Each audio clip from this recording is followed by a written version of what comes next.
Hello students, आज जो हम लोग बात करने वाले हैं वो है एनसीईआरटी का न्यूमेरिकल, जो कि लास्ट न्यूमेरिकल है, एग्जांपल्स में दिए गए हैं। बहुत ही अच्छा न्यूमेरिकल है जो हमारा आपको वॉल्यूम चार्ज डेंसिटी के बारे में बात करेगा। अब वॉल्यूम चार्ज डेंसिटी अगर हम लोग बात करें तो वो क्या होती थी, रो होती थी। अब रो होती है तो इसमें जो आपको बोला गया है, पहले आप उस चीज को समझिए क्या बोला गया है। आपको बोला गया है कि भाई अर्ली मॉडल है, ठीक है भाई, बात मान ली। फिर बोला गया है कि आपका न्यूक्लियस जो है वो बहुत छोटा सा है, टिनी है, बहुत छोटा सा मान लिया, और एटम जो है वो बहुत बड़ा है। अब टिनी न्यूक्लियस के पास बोला है उन्होंने प्रोटॉन्स रखे हुए हैं जिनका आपको जेडी बता रखा है। तो पहले हम लोग एक न्यूक्लियस बना लेते हैं कि भाई एक न्यूक्लियस कैसा होगा उसकी बात कर लेते हैं। तो भाई ये हमारा न्यूक्लियस हो गया। इसके बाद बोल रहा है कि प्लस जेडी चार्ज रखा हुआ है, रख दिया। और जेड क्या है आपका, जेड है आपका एटॉमिक नंबर, ठीक है। अब उसके बाद बोल रहा है कि भाई आपका इसके आसपास क्या है, इसके आसपास आपको इलेक्ट्रॉन्स दिए गए हैं, और इलेक्ट्रॉन्स कैसे हैं, यूनिफॉर्मली डिस्ट्रीब्यूटेड है। यूनिफॉर्मली डिस्ट्रीब्यूटेड इलेक्ट्रॉन्स को मान लिया भाई।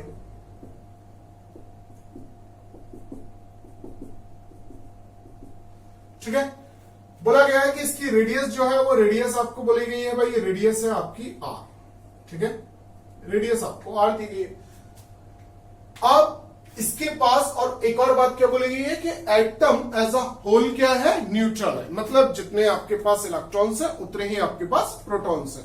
ये बेसिक कंडीशंस आपको दी गई है।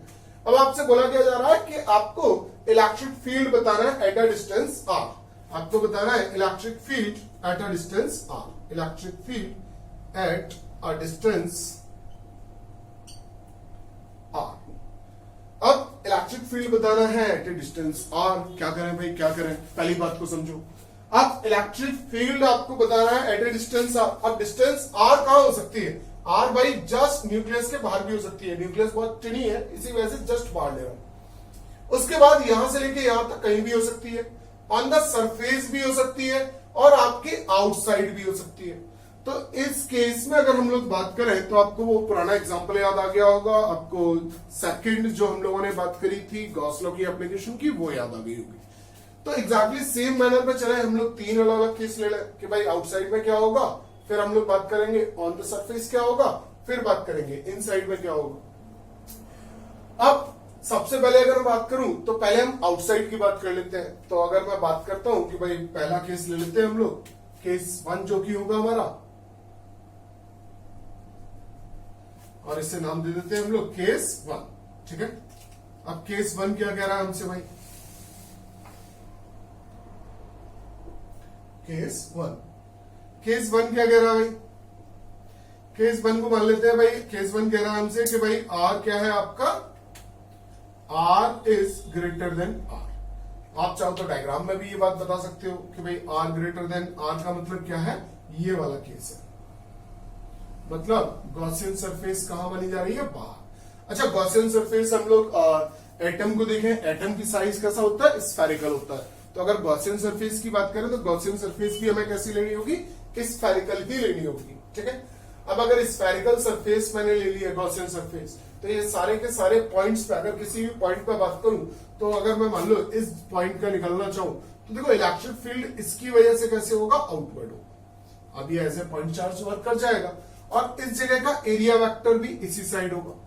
तो इलेक्ट्रिक फील्ड ऐसे होगा, एरिया वेक्टर भी ऐसे होगा, मतलब बीच का एंगल कितना हो जाएगा आपका, 0 डिग्री हो जाएगा। ये बात आपको बिल्कुल क्लियर होगी। इसको मैं ऑलरेडी आपको गॉस लॉ की सेकंड एप्लीकेशन, थर्ड एप्लीकेशन में बता चुका हूं, ठीक है। अब आगे की बात कर लेता हूं कि भाई अगर इस तरीके का सिनारियो है तो क्या होगा। अब सबसे पहले देख लेते हैं भाई ये नेट चार्ज हमारा कितना इनक्लोज हो रहा है। तो सबसे पहले बात करते हैं भाई net charge enclosed equal to कितना हो गया, प्लस जेडी माइनस जेडी। कितना हो गया भाई, 0। तो नेट चार्ज हमारा 0 है।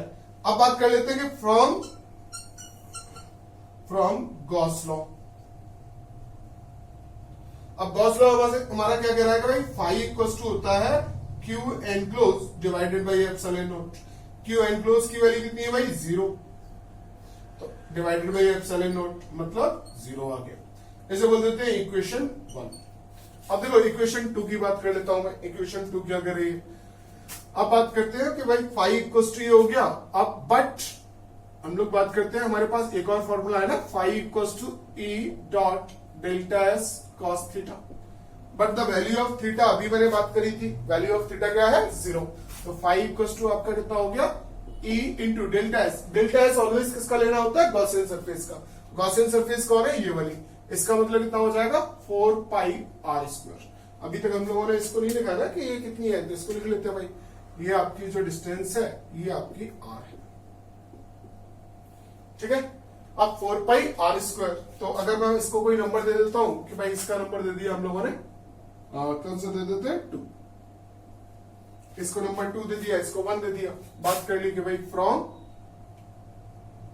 1 एंड 2, 1 एंड 2 से अगर हम लोग बात करें तो e into 4 pi R square equal to कितना हो गया 0, तो e इक्वल टू कितना हो गया 0, मतलब आउटसाइड में आपका कितना होगा 0 होगा, ठीक है।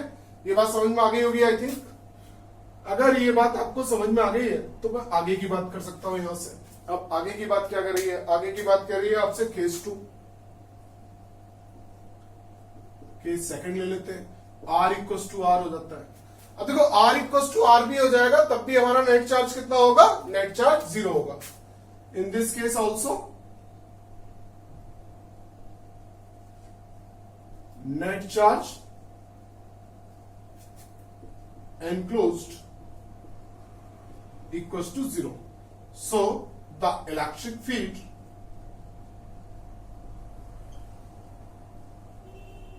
is also 0. ठीक है। अब बात करते हैं हम लोग केस 3। देखो सबसे मेन जो बात करूं वो है हमारा केस 3। अब केस 3 हमारा क्या कह रहा है भाई, केस 3 कह रहा है R is less than R. अगर आर लेस देन आर होगा तो इस बात को समझें कि अब अगर आपकी बात करें तो देखो सबसे पहले तो मैं इसको बना लेता हूं कि भाई ये कैसा होगा, तो ये तो हो गया आपका न्यूक्लियस जो कि जेडी था। अब अगर मैं बात करूं तो अब बात कर लेते हैं कि भाई जो आउटसाइड का केस है, यहां पर बात कर लेते हैं,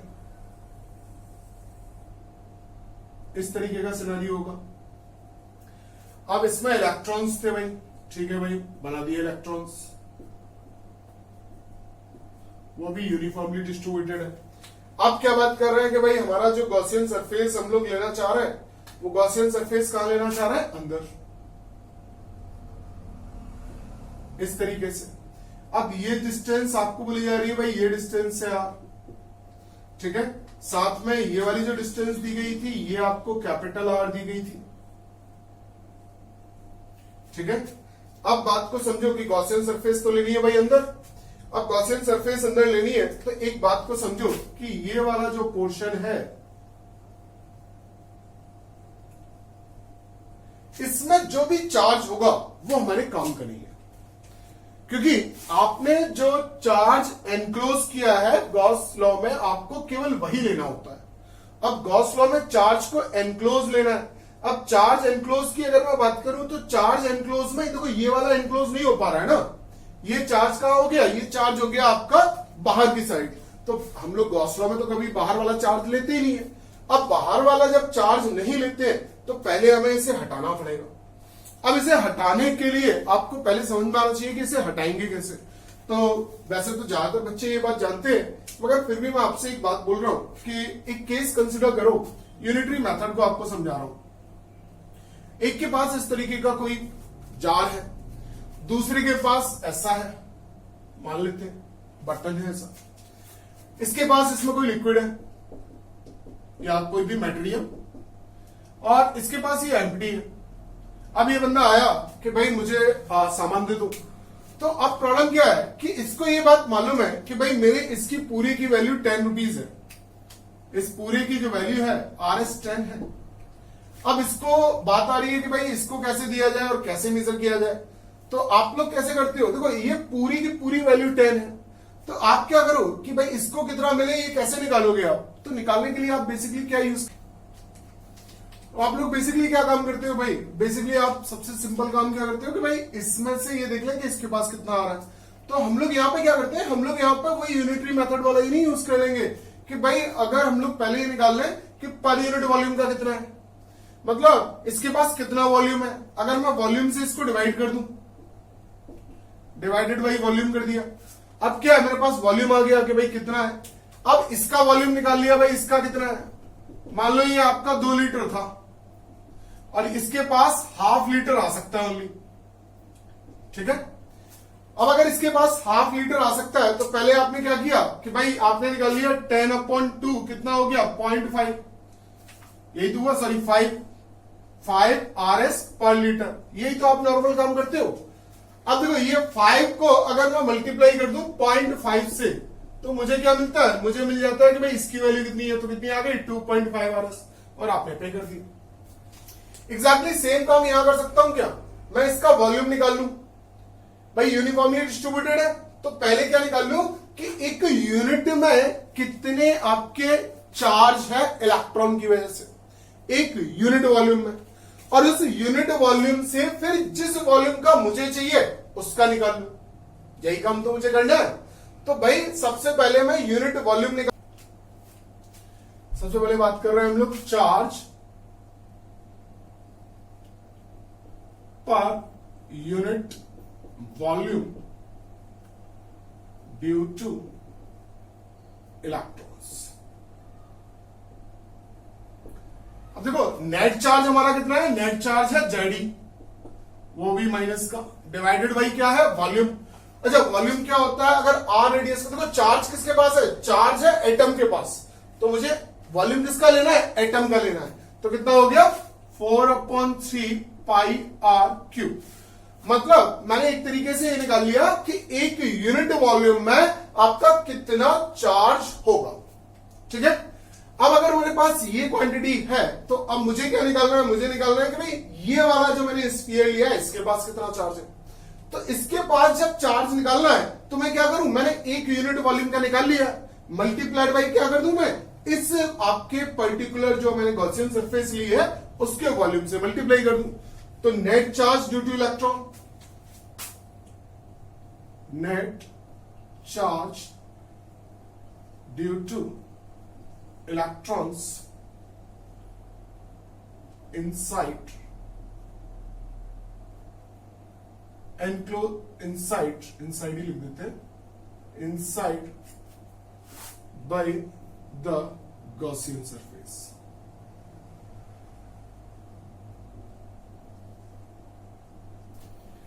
अब देखो वो कितना हो जाएगा, वो हो जाएगा -Z D divided by 4/3 pi r cube multiplied by 4/3 pi r cube. देखो यहां पे हम लोगों ने किसकी ली है, अब इसकी लिए रेडियस, क्यों ले रहे हैं इसकी रेडियस को, क्योंकि अब बात समझो, मुझे किसकी वजह से निकालना है, मुझे निकालना है भाई इस वाले के पास कितना है, तो इसी के वॉल्यूम से तो मल्टीप्लाई करूंगा। भाई ये तो वो बेचने वाला था जो भी मैंने एग्जांपल लिया, और ये कौन है, वो खरीदने वाला है, तो खरीदने वाले को देखना होगा ना भाई उसने कितना वॉल्यूम ले लिया, तो उस वॉल्यूम से मैंने मल्टीप्लाई कर दिया और मेरे को आंसर मिल गया। अब अगर मैं नेट चार्ज एनक्लोज की बात करूं, net charge enclosed by the Gaussian surface। अब देखो net charge enclosed by the Gaussian surface, इसमें देखो क्या जेडी पूरा का पूरा जो प्रोटॉन की वजह से वो आ रहा है, भाई, और इलेक्ट्रॉन की वजह से कितना चार्ज आया, केवल ये वाला चार्ज आया, तो कितना लिख देते हैं माइनस ऑफ जेडी। देखो 4/3 कर चुके हैं ऑलरेडी, तो मैं इसे डायरेक्ट लिख देता हूं r/r का क्यूब, ये आ गया भाई, ठीक है, आ गया कि नहीं आ गया। अब ये हमारी यहां से कंफर्म हो गया कि भाई नेट कितना है। अब हम लोग बात कर लेते हैं from Gauss law, from Gauss law. अब देखो गॉस लॉ क्या कहता है कि भाई phi equals to charge enclose, charge enclose कितना है भाई आपका जेडी माइनस जेडी r/r का क्यूब डिवाइडेड बाई क्या हो जाएगा एप्सिलॉन नॉट, ठीक है। बट हमारे पास एक और फॉर्मूला था, बट क्या हो गया भाई, बट हो गया कि भाई फाई इक्वल्स टू क्या है आपका ई dot delta S cos 0 degree, cos 0 की वैल्यू तो 0 ही है, तो अब फाई को अगर निकालूं तो कितना हो जाएगा ई। डेल्टा एस किसका चाहिए, डेल्टा एस चाहिए मुझे जो हमारी गॉसियन सरफेस है। इस फॉर्मूले में कौन आता है, गॉसियन सरफेस, ठीक है। तो गॉसियन सरफेस कौन सी है आपकी, ये वाली है। इसका एरिया चाहिए, एरिया चाहिए तो कितना होता है एरिया, 4 पाई आर स्क्वायर, यही होता है। अब देखो इसको मैंने बोल दिया थर्ड और इसको बोल दिया इक्वेशन फोर्थ। अब बात कर लेते हैं from third and fourth. From third and fourth अगर मैं बात करूं तो e into 4 pi R square equal to कितना हो जाएगा आपका, JD minus JD R upon R का क्यूब और डिवाइडेड बाई एप्सिलॉन नॉट, ये आ गया। तो अगर e की वैल्यू मुझसे पूछी जाए तो e की वैल्यू कितनी हो जाएगी भाई, JD minus JD R upon R का क्यूब डिवाइडेड बाई क्या हो जाएगा, 4 पाई आर स्क्वायर। अब देखो जेडी को कॉमन ले सकते हैं हम लोग, ले लिया कॉमन, जेडी क्या आ गया, 1 माइनस आर अपॉन आर का क्यूब डिवाइडेड बाई कितना आ गया, 4 पाई आर स्क्वायर, ठीक है, यही आएगा। अब अगर आप चाहे तो देखो 4 पाई को तो बाहर ही रखते हुए ज्यादा अच्छा था, आर स्क्वायर से एक आर चला जाएगा, तो इसके तरीके से हम लोग सॉल्व कर लेते हैं। तो e इक्वल टू कितना हो गया, जेडी अपॉन 4 पाई, बाहर ही रखा है मैंने, तो ये हो गया 1 upon R square minus R upon R का cube divided by R square. तो अब अगर मैं e की बात करूं तो कितना हो जाएगा, जेडी अपॉन 4 पाई और क्या हो गया 1 अपॉन आर स्क्वायर। देखो एक आर से एक आर चला जाएगा तो कितना बचा, माइनस आर अपॉन आर का क्यूब। तो ये हमारा इलेक्ट्रिक फील्ड आ गया कहां पर, इनसाइड। क्लियर है? तो आई थिंक ये आपको समझ में आ गया होगा और बड़ा इजी सा काम था, कोई ज्यादा टफ काम नहीं था। ये तो आपका आउटसाइड में हो गया। अगर इनसाइड की बात करें तो इनसाइड में कितना आया था, 0 आया था, ठीक है। तो इस तरीके से हम लोग सॉल्व कर सकते हैं अपनी चीजों को और बड़ी इजीली हम लोग आंसर निकाल सकते हैं, ठीक है। और कोई क्वेश्चन आपको परेशान कर रहा हो वो भी मुझे बताना, उसका भी जितना इजी से इजी वे होगा उससे उस तरीके से सॉल्व किया जाएगा, ठीक है। आपने स्क्रीनशॉट ले लिया, ठीक है। अब भी अगर कोई आपको प्रॉब्लम आ रही हो तो आप मुझे जरूर से बताएं, और अगर अभी तक आपने सब्सक्राइब नहीं किया है चैनल को तो सब्सक्राइब कर लें प्लीज, और बेल आइकन को प्रेस कर दें। आपको ये वीडियो कैसी लगी आप जरूर से कमेंट सेक्शन के अंदर बताएं, और लाइक शेयर एंड कमेंट करना बिल्कुल ना भूलें। Thank you guys, good luck.